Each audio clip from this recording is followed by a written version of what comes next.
38,518। याद रखिएगा Nifty bank का यही लो था, वहां से घूमा है और क्या तगड़ी रिकवरी। इस समय 450 पॉइंट की रिकवरी, लेकिन एक समय ऐसा था कि हम लगभग 650 पॉइंट भी ऊपर थे। साथ ही साथ निफ्टी की भी अगर आप चाल देखें, यहां पर 17,100 के नीचे कुछ समय तक हमने कारोबार दिखाया और निचले लेवल से एक सीधा घूमा है बाजार। अब आप गौर करेंगे स्क्रीन पर 17,154 तक के लेवल्स देखने को मिले। इनफैक्ट कुछ देर पहले 17,300 के करीब ही पहुंचते हुए दिखाई दिए थे। तो कैसे पढ़ना चाहिए इस डेटा को और खासतौर से इस रिकवरी के क्या मायने हैं, इसका डिटेल में उल्लेख किया जाएगा। हमारे साथ हमारे कई सारे जानकार होंगे भी, लेकिन निफ्टी बैंक का हूबहू वही हुआ जैसे सुबह में आप लोग मेंशन कर रहे थे अनुज। एक बहुत तगड़ी रिकवरी 38,500 क्या अब सिग्नल है कि शायद बन गया वो लो? देखिए हर्षदा, मेन चीज क्या है कि मार्केट में आपको एक इंडिकेशन मिल गया है कि कहां आपको बाय करना और कहां आपको सेल करना है। जो कल भी बात हो रही थी कि बाय ऑन डिप्स और सेल ऑन रैली दोनों काम कर रहे हैं और खाली एक तरफ का ट्रेड लेकर आप इस मार्केट में नहीं रह सकते हैं। लेकिन जो एक चीज क्लियर होगी कि गैप डाउन में बाइंग और गैप अप में सेलिंग, ये एक चीज बहुत क्लियर है। और बैंक निफ्टी ने तो रिकवरी लीड की है, उसका एक बहुत बड़ा कारण था। आज सुबह सुबह हमने एक चीज वैसे स्पॉट की थी, जब डॉलर रुपये खुला 82-85 के पास, 82-75 के पास, लेकिन वहां से उसमें सबसे पहले रिकवरी आई करेंसी में। और करेंसी की रिकवरी नॉर्मली जो है वो बैंक निफ्टी की रिकवरी को लीड करती है, तो इसके लिए आपने वो रिकवरी देखी है।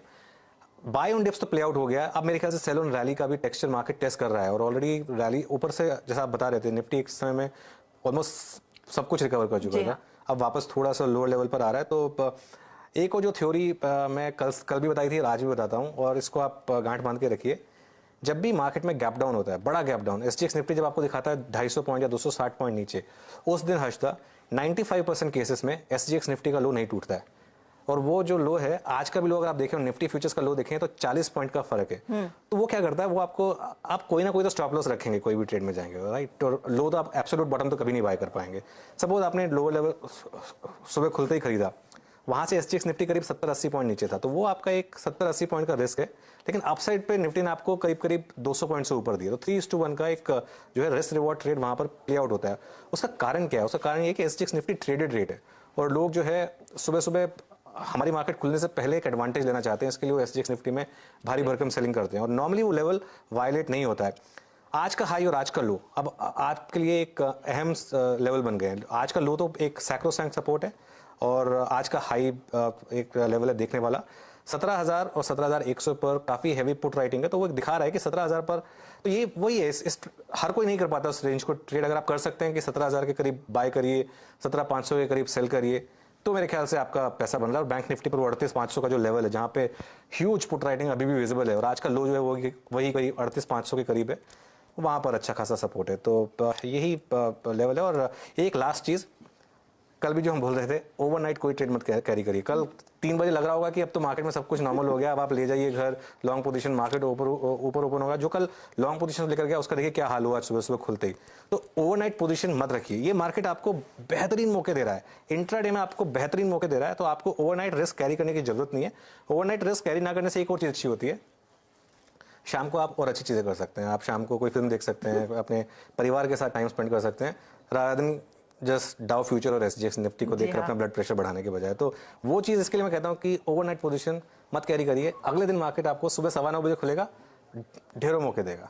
बोलना थोड़ा सा भूल गया था, जो क्लोजिंग स्ट्रेटजी, एक नया रिस्क फैक्टर निकल के आ रहा है जो रशिया यूक्रेन में इस समय हो रहा है। क्योंकि आपको याद होगा वो जो ब्रिज एक्सप्लोजन किया था यूक्रेन ने, क्रीमिया का ब्रिज एक्सप्लोजन किया था, मेरे ख्याल से अभी पिछले 1-1.5 घंटे में काफी रशिया ने जो है अपना अग्रेसिव स्टांस बढ़ा दिया। मेरे ख्याल से हम एक्सपेक्टेशन कर रहे हैं कि शायद एक व्लादिमीर पुतिन की तरफ से एक स्टेटमेंट भी आएगा।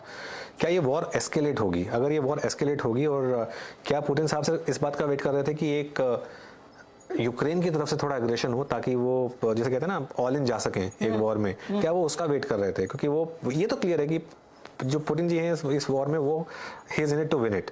मतलब ये काफी खराब हो रहा है जो हो रहा है, लेकिन from market point of view ये इंपॉर्टेंट है।